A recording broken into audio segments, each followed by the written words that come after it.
오늘은 11월 마지막 주인데 주님이 오시는 날을 기다리는 대림절 또는 강림절이라고 하는 주입니다. 그래서 오늘 말씀을 통하여서 같이 살아도 또 죽어도라는 주제로 로마서 14장 7절부터 12절의 말씀을 통하여 주의 은혜를 나누기를 원합니다. 우리가 지난주에 추수감사 주일로 보냈어요. 또 구약에서는 그것을 초막절이라고 했는데 추수감사 잘 보내셨죠? 우리 교회에서도 푸짐하게 드셨고 또 싸가지고 가시고 또 집에서도 아마 맛있게 많이 드셨을 것 같은데 그 추수감사의 본질을 잊어버리지 말자라고 그렇게 했죠. 그래서 추수감사 때 우리가 무엇을 해야 될 것인가 보시니까 하나님의 말씀을 통독하라 라고 그렇게 말씀을 했죠. 기억이 안 나세요? 초막절 때는 성경의 낭독을 한다라고 했어요. 그 하나님의 말씀을 낭독함으로 하나님 경외한 것을 배우라라고 했죠. 일주일밖에 안 지났는데 벌써 다 까맣게 잊어버리시면은 도대체 어떻게 하시려고 그러시는지. 그래서 하나님의 말씀을 우리는 말씀을 잘 읽고 들리게 해서 하나님 경외한 데까지 나가야 그것이 진정한 감사, 추수감사가 된다라고 했습니다. 벌써 연말입니다. 어느 분이 크리스마스 장식을 하니까 안 그래도 시간이 바쁘고 세월이 날아가는데 먼저 장식을 한다고 마음이 많이 부담된다라고 그렇게 하시는 것을 들었어요. 그래요. 부담으로 받는 것 좋습니다. 또 다른 한편으로 이야기하면 우리로 하여금 미리 준비할 수 있는 기회를 주는 것을 우리는 감사할 수도 있습니다. 한 해 동안 열심히 사셨는데 그 열매가 풍성하기를 원합니다. 기억할 것은 우리의 신앙은 절대 심지 않은 데서 거두는 것이 아니에요. 심은 대로 거두게 됩니다. 갈라디아서 6장 7절 스스로 속이지 말라. 하나님은 만홀히 여김을 받지 아니하시나니 사람이 무엇으로 심든지 그대로 거두리라. 자기 일을 위해서 육체를 위해서 심는 자는 육체로부터 썩어진 것을 거둘 것이고 또 성령을 위하여 심는 자는 성령으로부터 영생을 거두리라. 그날에 가면 정말 판단이 분명해집니다. 우리가 주님이 오심도 오늘도 찬양했어요. 다시 오실 그 주님을 바라보면서 그 이 길 끝에서 영광의 주님을 배웁는다라고 했는데 지금 우리가 주님이 주시는 그 은혜를 알지 못하고 주와 함께함을 알지 못하면 그날이 와도 우리에게는 아무런 느낌도 아무런 일도 되지 않습니다. 그렇기 때문에 오늘 우리에게 살아계신 주님 앞에서 믿음으로 하나님 앞에 심어서 그것이 거둬나갈 수 있는 하나님 앞에 우리의 종말도 곧 다가오게 돼요. 그날에 하나님 앞에 설 수 있는 그 우리 모든 지혜로운 자들이 되기를 주의 이름으로 축원합니다. 시작이 중요하죠. 시작은 잘했는데 마지막을 못하는 것을 우리는 용두삼이라 그렇게 이야기하죠. 시작은 아주 거창하겠는데 끝은 흐지부지해서 도무지 있는지 없는지 알지 못한다. 그러나 우리는 그리스도 안에 있는 사람들은 성령으로 시작해서 성령으로 마치는 것이 우리의 신앙입니다. 그렇게 하지 못하는 사람들을 갈라디아서 3장 3절에 보면 그들이 말하죠. 너희가 이같이 어리석으냐. 성령으로 시작하였다가 이제는 무엇으로 마쳐요? 육체로 맞춰버린다. 하나님의 은혜로 시작했다가 자기의 육신으로 일을 하고 자기의 육신으로 열심히 하다가 지쳐지고 또 믿음이 떨어지고 육신을 자랑하게 되고 그래서 성령으로 시작했다가 육신으로 맞춰버리는 그런 자가 되면은 안 됩니다. 모든 운동에서도 특별히 마라톤이나 수영이나 모든 운동에서도 마지막 1조까지 펜싱도 마찬가지 마지막을 잘 하는 것 스포츠를 마지막 잘 해야 기록도 바꿔지고 등수도 바꿔지게 됩니다. 오늘 본문에서 바로 로마서 14장은 결론 부분으로 가는 내용입니다. 그 결론 부분에서 우리의 들은 말씀을 믿음으로 적용하는 부분입니다. 믿음으로 적용하는 것. 오늘 저와 여러분도 이제 말씀을 믿음으로 적용을 해야 돼요. 그 적용하는 부분에서 분명하게 사는 것도 죽는 것도 분명한 목적을 가지고 해야 된다라고 이야기했습니다. 오늘 제목이 사나 죽으나, 살든지 죽든지 그 말입니다. 그래서 살든지 죽든지, 살아도 또는 죽어도 우리는 이 말씀을 기억을 해야 된다. 살아도 죽어도 뭘 기억해야 돼요? 이 말씀을 기억을 해야 돼요. 그러니까 이 말씀은 인생을 통과하는, 넓이로 길이로 본다면 우리의 시작 사는 데부터 죽을 때까지, 그리고 또 살아도 죽어도, 그 말은 죽을 힘을 다해서 그 말입니다. 죽을 힘을, 호흡을 다할 그런 마지막까지 힘을, 최선을 다해서 살아있는 동안에도 모든 포커스를 다 맞춰서, 그 말이에요. 하나는 길이를 이야기하고 있고 하나는 삶의 깊이를 이야기해서 살아도 그 말이죠, 죽어도 그 말입니다. 그러니까 우리는 하나님 앞에 이 믿음을 우리가 잘 봐야 되는데, 오늘 본문을 잘 이해하려면, 적용하려면 저와 여러분이 성경을 보는 눈이 좀 있어야 돼요. 그래서 그냥 그 14장 제가 7절부터 읽었지만 살든지 죽든지라고 하는 그 내용을 알려면 오늘 핵심적인 키가 무엇인가, 그것은 14장 1절과 10절과 13절에 있어요. 앞에 보시면 자세하게 써 있습니다. 그래서 제 14장 1절에 우리는 정말 이 결론으로 가면서 믿음을 어떻게 하자고 했어요? 삶에 적용시키자라고 했죠. 실천하자고 그랬어요. 그래서 믿음이 약한 자를 너희가 받되 그의 의심하는 자를 뭐하지 말라고 했어요? 비판하지 말라. 교회에는 또 단체에는 많은 비판하는 소리들이, 불평하는 소리들, 업신여기던 소리들이 있습니다. 그래서 지금 한국도 난리고요, 미국도 그렇고요, 교회마다 시끄러운 것은 비평하는 사람들, 불만 있는 사람들, 그런 사람들이 있기 때문에. 그리고 10절에는 내가 어찌하여서 내 형제를 뭐하느뇨? 판단하느뇨? 어찌하여 내 형제를 업신여기느뇨? 우리가 다 누구 앞에 있어요? 하나님의 심판대 앞에 있다라고 하는 1절과 10절 사이에 지금 우리가 7절부터 읽었죠. 7절부터 살든지 죽든지 주를 위해서 하라라고 했고, 또 마지막 점을 찍어주는 13절에 보면 그런즉 우리가 다시는 서로 뭐하지 말라고 그래요? 판단하지 말고 도리어 부딪힐 것이나 거칠 것으로 형제 앞에 두지 아니할 것을 주의하라.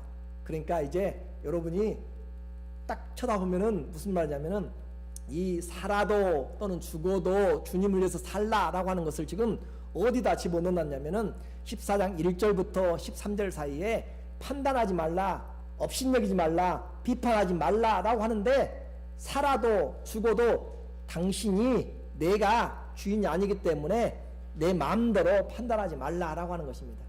자, 그래서 여러분에게 이제 교회의 평화의 일이 오늘 여러분에게 이루어질 것이에요. 여러분에게 하나님의 평강의 일들이 교회에서 이루어지게 될 건데, 교회는 진짜 필요한 것을 대해서는 싸움을 하지 않아요. 우리가 전도합시다 라고 이야기하면 거기에 대해서는 싸우지 않아요. 그런데 그것에서는 싸우지 않고, 그렇지 않은 사사로운 것들, 그것에 대해서는 사람들의 의견이 나누어져요.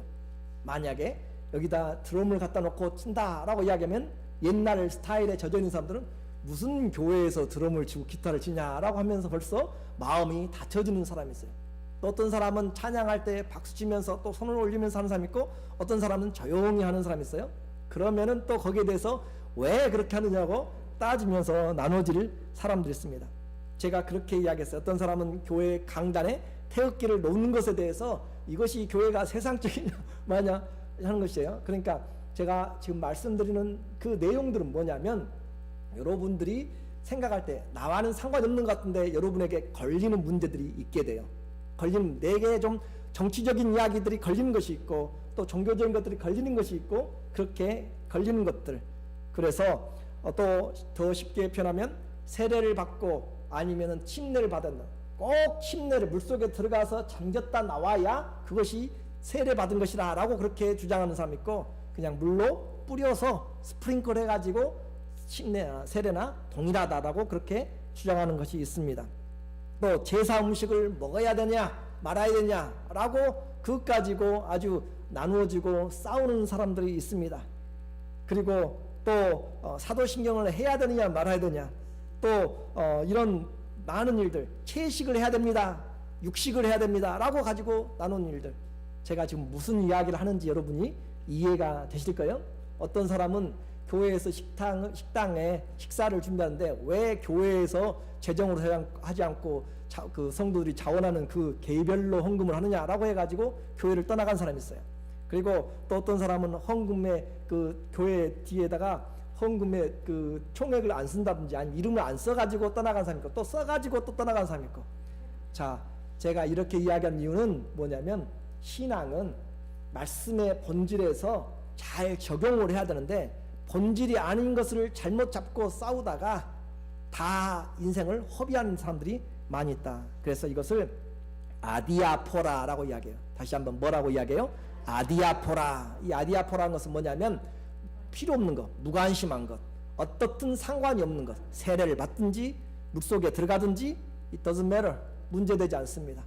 그리고 비본질적인 것, 본질적이 아닌 그것에 대해서 죽자 살자. 어떤 사람은 기도를 방을 하는 사람이 있고 어떤 사람은 못하는 사람이 있어요. 또 안 하는 사람이 있어요. 또 어떤 사람은 하나님 앞에 나와서 큰 소리로 하나님 앞에 같이 성경을 읽는 사람이 있고 그냥 마음속으로 침묵하면서 하는 여러 사람이 있어요. 그런데 그런 것들은 뭐라고요? 아디아포라, 중심이 아니다. 그걸 가지고 싸우지 말고 그걸 가지고 하지 말라. 그래서 오늘 여러분이 이것을 잘 알게 되면 우리 신앙에 아주 도움이 된다라고 그렇게 말씀을 했습니다.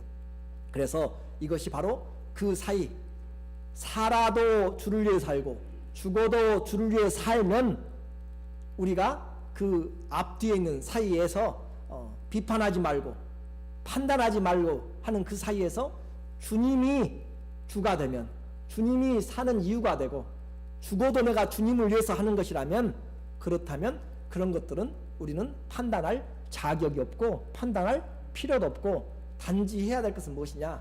용납하고 이해하고 받아주고 사랑하고 격려하면 된다라고 하는 것입니다. 오늘 말씀이 아주 중요합니다. 그래서 이제 살아도 죽어도 그 말씀, 이 신앙을 주를 위해서 살려면 어떻게 살아야 되는가? 성도는 아무도 자기를 위해서 살지 않습니다. 제가 이렇게 이야기하니까 벌써 신앙생활에 힘드신 분들 나를 위해서 신앙생활하지. 아니요, 그래요. 나를 위해서 신앙생활 했는데 그러나 주님을 알고 나서부터는 나를 위해서 하는 것이 아니라 주님을 위해서 한다. 그 14장 7절에 분명하게 이야기하잖아요. 우리 중에 누구든지 자기를 위하여 사는 자가 없고 자기를 위하여 죽는 자도 없다. 그러니까 제 말이 아니니까 그냥 믿으세요.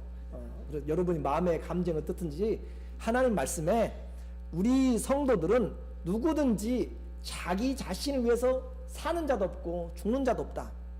그러면 누구를 위해서 사느냐? 살아도 주님을 위해서, 죽어도 주님을 위해서 산다고 8절에서 또 친절하게 설명을 해주고 있어요. 우리가 살아도 주를 위하여 살고 죽어도 주를 위하여 죽나니 그러므로 우리가 사나 죽으나 우리가 주의 것이라. 아주 놀라운 이 하나님의 말씀을 해주고 있어요.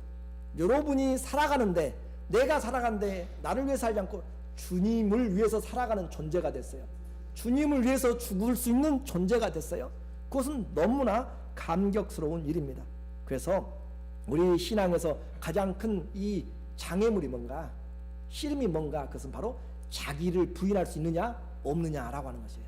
자기를 부인하지 못하면 하나님을 올바로 섬길 수가 없습니다. 그래서 자기를 부인하는 자, 날마다 육신의 일을, 내 일들을 내려놓고 그리스도로 옷 입고 살라라고 그렇게 이야기합니다. 로마서 13장 14절 바로 앞절이죠. 오직 주 예수 그리스도로 옷 입고 정욕을 위하여 육신의 일을 도모하지 말라. 정욕을 위하여서 육신의 일을 도모하는 것은 자신을 위해서 하는 것이에요. 자신을. 그래서 우리는 자신을 위해서 하는 것이 아니라 누구를 옷 입고 살아요? 예수 그리스도를 옷 입고 살아요. 예수님을 겉으로만 옷 입고 사는 것이 아니라 우리 속에서도 주님이 원하는 것을 산다라고 하는 것이 바로 주님을 옷 입고 산다. 그러니까 여러분의 desire, 여러분이 원하는 것, 여러분의 갈망, 그것은 다 내 안에 주님을 위하여서 주님이 원하는 것. 애기를 잉태하면 그 산모는 자기가 먹고 싶은 것도 먹죠. 근데 그 애기를 위하여서 좋은 것도 먹고 아파도 약도 먹지 않습니다. 그렇죠? 어린아이의 생명을 위하여서 그런 거죠. 그렇기 때문에 그리스도로 옷 입었다라고 하는 것은 우리의 표현, 삶의 목적이고 우리의 삶의 내용이 그리스도다라고 하는 것입니다. 여러분은 예수님을 쉽게 생각하지 마세요. 주님은 여러분의 머리부터 발끝까지, 여러분의 처음부터 영원까지를 전부 다 주님의 것으로 채우기를 원하십니다. 그것이 주님의 사랑이에요. 그렇기 때문에 그 주님과 함께 살아도 주를 위해 살고 죽어도 주를 위해서 죽을 수 있는 그것이 얼마나 자랑스러운가. 이것이 바로 오늘 우리가 우리 중에 믿음이 있는 자나 믿음이 강한 자나 믿음이 약한 자나 우리는 모두 다 주를 위해서 살아야 될 줄로 믿습니다. 이것이 기독교의 본질입니다. 하나님을 아는 실체죠. 그래서 우리는 모든 만들어진 것은 자기를 위해서 살아버리면 문제가 됩니다. 자기를 위해서 살면, 태양이 있어요. 태양이 자기를 중요하게 생각해버리면 우상이 됩니다. 태양에서부터 나오는 빛으로, 그 밝음으로, 열로 세상이 밝고 에너지를 얻고 그렇게 다른 사람에게 영향을 미치도록 그렇게 살아야지, 나를 위해서 존재해버리면, 내가 빛을 주니까 태양 나를 위해서 존재해버리면 우상이 되어버린다니까요.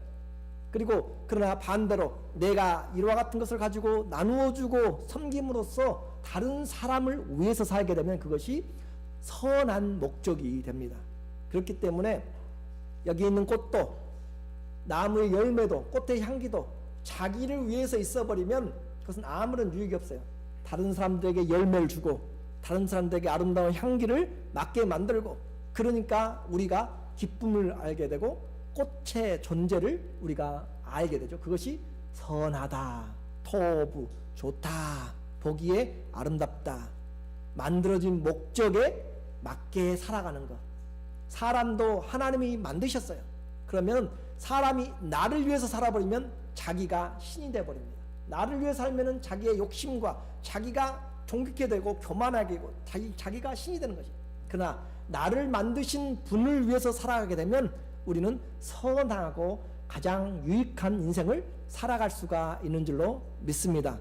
이사야서 43장 7절 시작. 무릇 내 이름으로 일컫는 자 곧 내 영광을 위하여 창조한 자를 오게 하라. 그들을 내가 지었고 만들었느니라.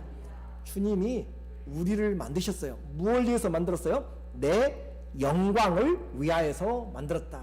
우리를 통하여서 꽃이 향기를 내야 꽃인 것처럼 오늘 우리를 통하여서 하나님의 영광을 나타내려고 하나님이 만들었고, 그분의 이름을 우리에게 주셨고, 우리가 오늘 찬양하면서 성령이 오셨네요. 그래서 성령이 오셔서 영원한 주와 함께 동행할 수 있는 또 함께 동거할 수 있는 그 터전을 주셨기 때문에 너무너무 감사한 것이죠. 자, 살아도 죽어도 주님을 위해서 살아갈 때 나는 복된 존재이고 선한 사람입니다. 자신을 위해 살면은 우상이라고 했어요. 그래서 우리는 그 목적에서 벗어난 것이 죄입니다. 다른 거짓말하고 욕하고 아니면 살인하고 다른 것들도 죄지만 그것은 그 목적에서 떠나가 버리니까 나타나는 그런 잘 자란 열매들이지, 뿌리가 잘못되면, 목적이 잘못된 것이 죄다라고 그렇게 이야기를 했습니다. 성도의 존재의 목적은 믿음이 강한 자나 약한 자나 나를 위해서가 아니라 주를 위해서 산다. 그러므로 어떤 사소한 일이든지 내 판단으로 하지 말라. 내 판단을 중지하라 라고 그렇게 이야기합니다. 주님의 뜻을 잘 모르면 말씀하지 마십시오. 그러면 나중에 그분은 오히려 주님께 칭찬을 받습니다. 주의 뜻이 무엇인지를 내가 살면서 이 일에 대해서, 이 사건에 대해서 모르면 잠잠하게 기다리십시오. 판단하지 말고 업신여기지 마시란 거죠. 그렇게 해야 주님이 우리에게 그날에 갚을 것이 있다라고 이야기하죠. 자, 8절에 보니까 우리가 살아도 주를 위하여 살고 죽어도 주를 위하여 죽나니 그러므로 사나 죽으나 우리가 누구의 것이에요? 주의 것이다. 저는 여러분들은 다 주님의 것이에요. 이게 얼마나 놀라운 축복이에요. 내가 주님의 것이다. 영광스러운 주님의 것, 아무도 빼앗아갈 수가 없는 그 주님의 것이다 라고 그렇게 말씀해 줌으로써 내 인생의 주인이 주님이시다. 내 인생의 소속이 주님이라고 선포합니다. 살든지 죽든지. 그래서 성도의 삶은 주님과 떨어질 수가 없는 삶, 그것이 바로 축복이고 주님 한 분밖에 내게 만족함이 없는 것이죠. 주님을 위해서, 주님의 것이면 누가 책임져요? 주님이 책임지십니다. 우리는 얼마 전에 우리 사랑하는 찰스 성도님을 먼저 이 땅에서 보내드렸습니다. 그리고 그분은 그 군 생활을 하시고 은퇴를 하셨죠. 퇴역 군인으로서 20여 년이 넘도록 그렇게 사셨지만 그러나 그 20년 정도는 고통과 많은 어려움이 질병 가운데 있어서 정상적인 활동을 못 하셨습니다. 그러나 그분의 장례식 세레모니에는 그 장례식의 세레모니를 맡던 의장대가 한 소대 정도가, 한 60명 정도가 와서 그분 앞 그 가는 길에 같이 세레모니를 했던 것을 보면서 삶이 어떻게 되었든지, 그가 건강하든지 약하든지 소속이 은퇴 군인이라고 하는 그 나라의 소속이 되었기 때문에 그렇게 되어진 것이죠.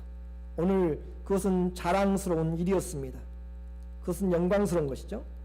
바로 우리 성도는 그리스도에게 속한 군대입니다. 살아도 주님을 위해 살기 위해서 최선을 다하는 것이고, 죽어도 주님의 영광이 안 되면 죽지 마십시오.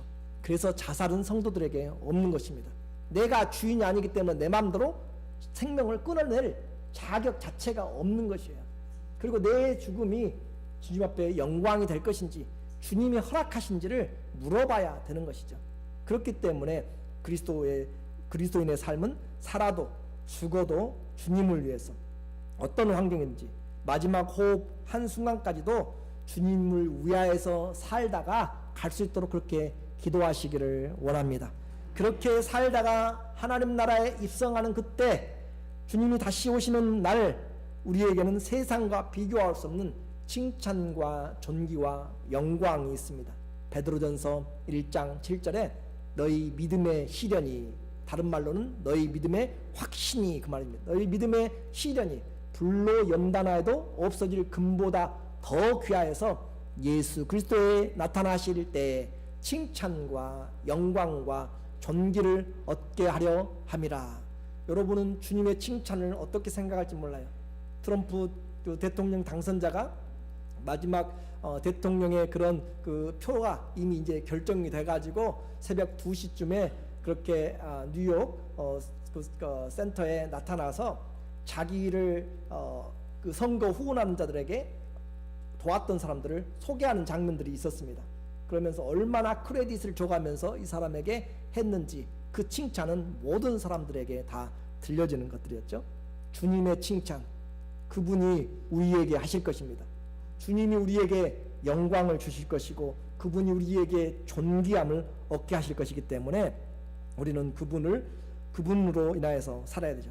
그러면 이렇게 실천하는 것이 살든지 죽든지 하니까 좀 어려운 것 같은데, 그렇게 어려운 것을, 거창한 것을 요구하는 것이 아닙니다. 사는 것, 작은 일입니다. 단순한 것, 그리고 귀찮은 것들도 있습니다. 그래서 이 단조롭고 작은 일 같은 그런 일들에 대해서 매일 반복되죠. 가정주부라고 생각해 보세요. 매일 반복되는 일입니다. 또 직장 가서 일하는 단순 노동이라고 생각해 보세요.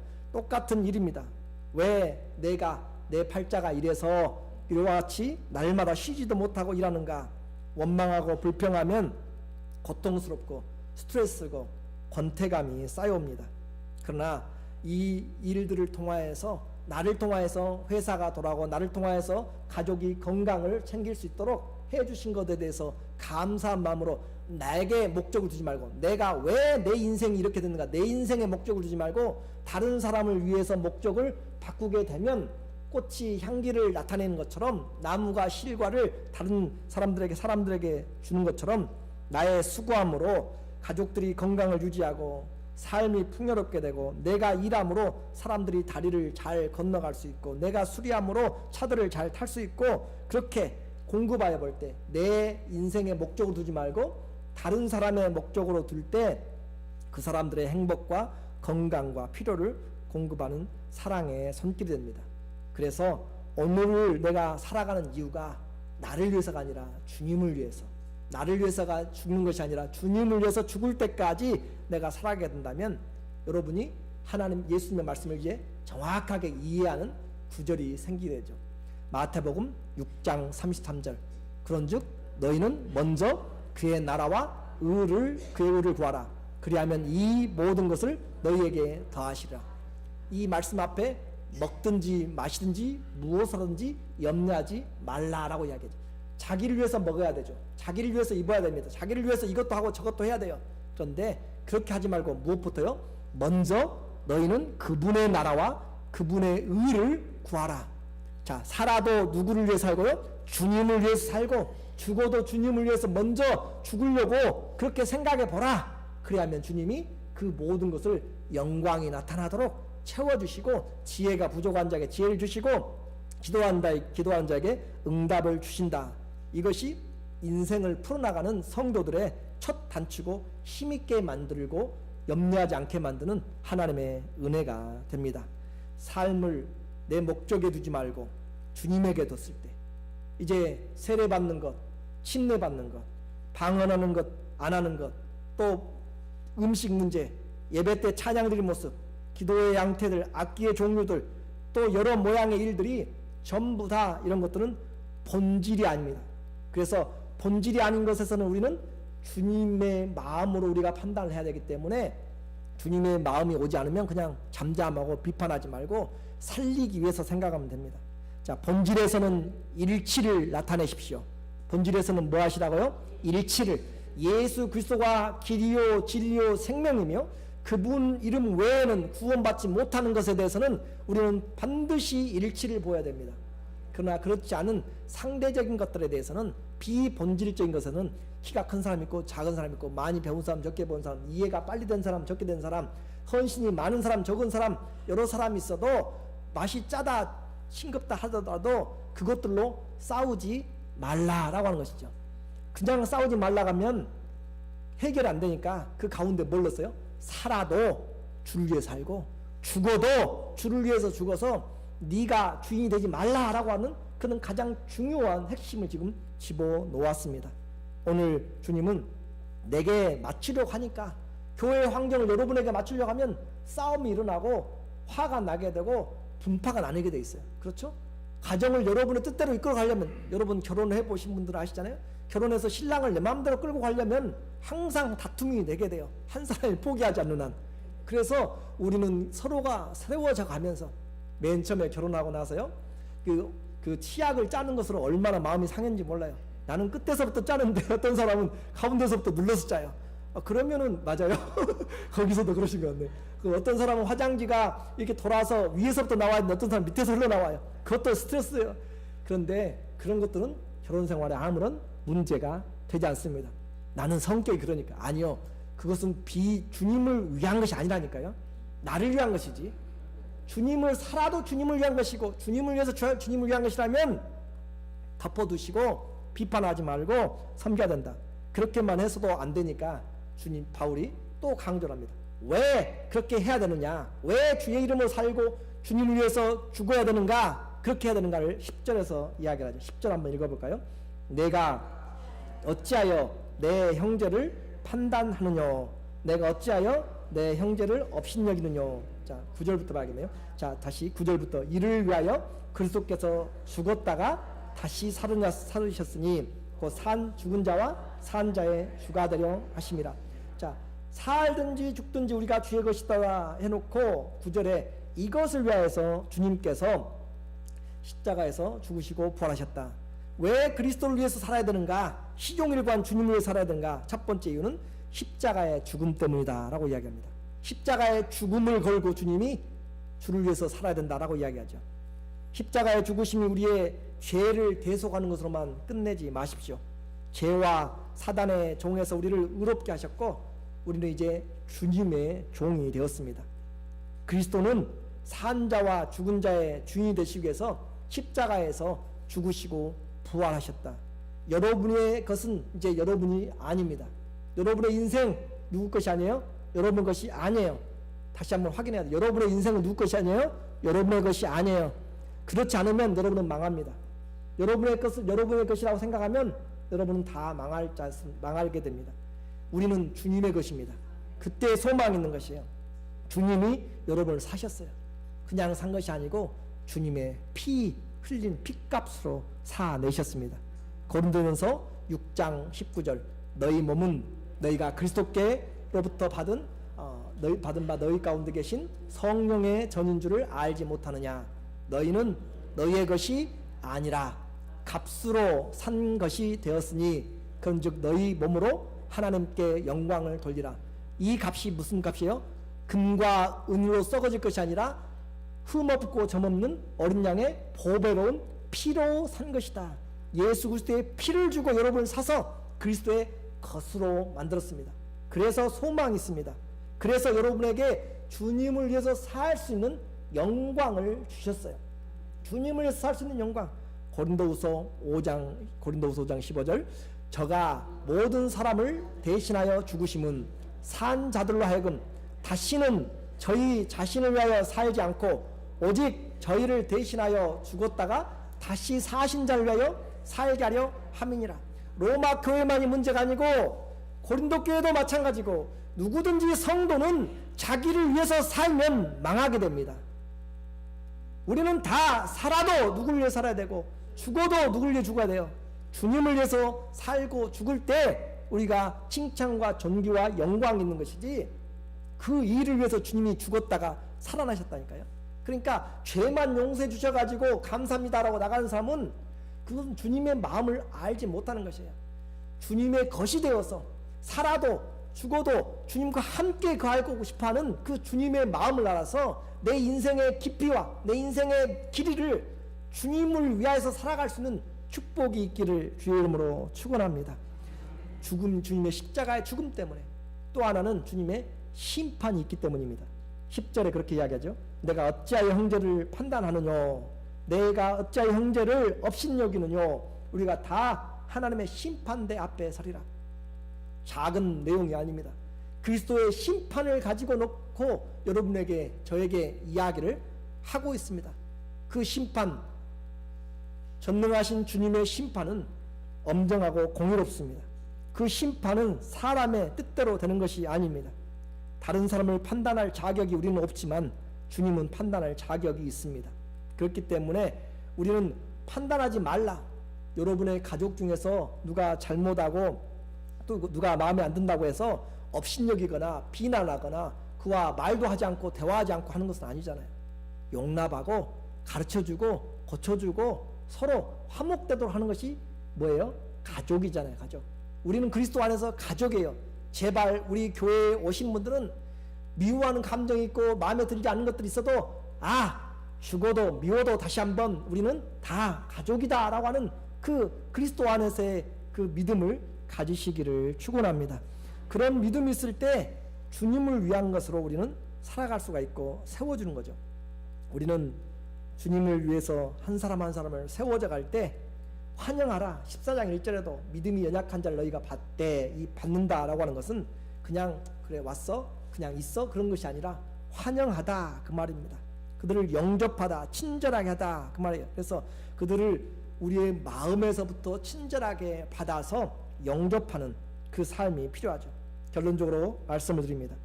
주의 종은 살아도 죽어도 주를 위해서 살아가야 됩니다.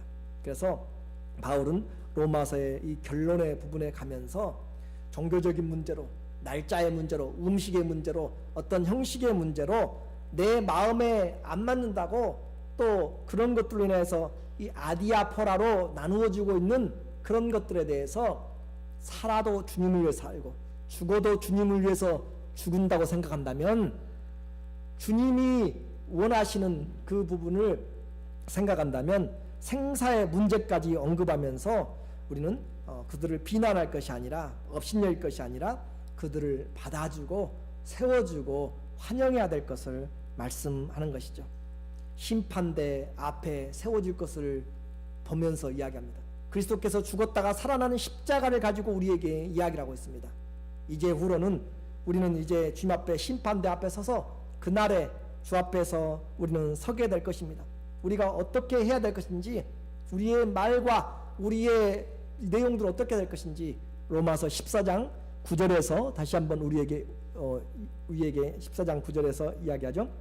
여러분이 한번 읽어보세요. 14장 9절에 이러므로 우리의 화평의 일과 서로 덕을 세우는 일을 힘쓰나니, 우리가 화평의 일과 서로 덕을 세우는 일에 힘쓰는 것이 비판이 아니라 가족을 세워지고 업신여긴 것이 아니라 서로를 격려하는 것입니다. 앞에 그림이 너무너무 귀엽고 예쁘고 사랑스럽죠? 여러분 옆에 있는 분들이 다 이와 비교할 수 없는 분들이십니다. 누구를 위해서 살다가 왔는지 주님이 물어보십니다. 누구를 위해서 죽었는지 주님이 그날 물어보십니다. 왜냐하면 살아도 주를 위해서, 죽어도 주를 위해서 죽으라고 했기 때문에 그분이 이 말씀에 대해서 물어보실 것입니다. 오직 주님만 판단하십니다.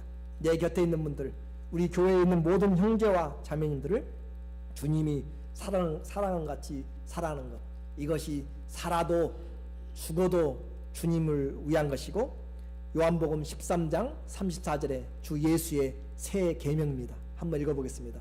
새 계명을 너희에게 주노니 서로 사랑하라. 내가 너희를 사랑같이 너희도 서로 사랑하라. 아멘. 기도하겠습니다. 하나님 아버지,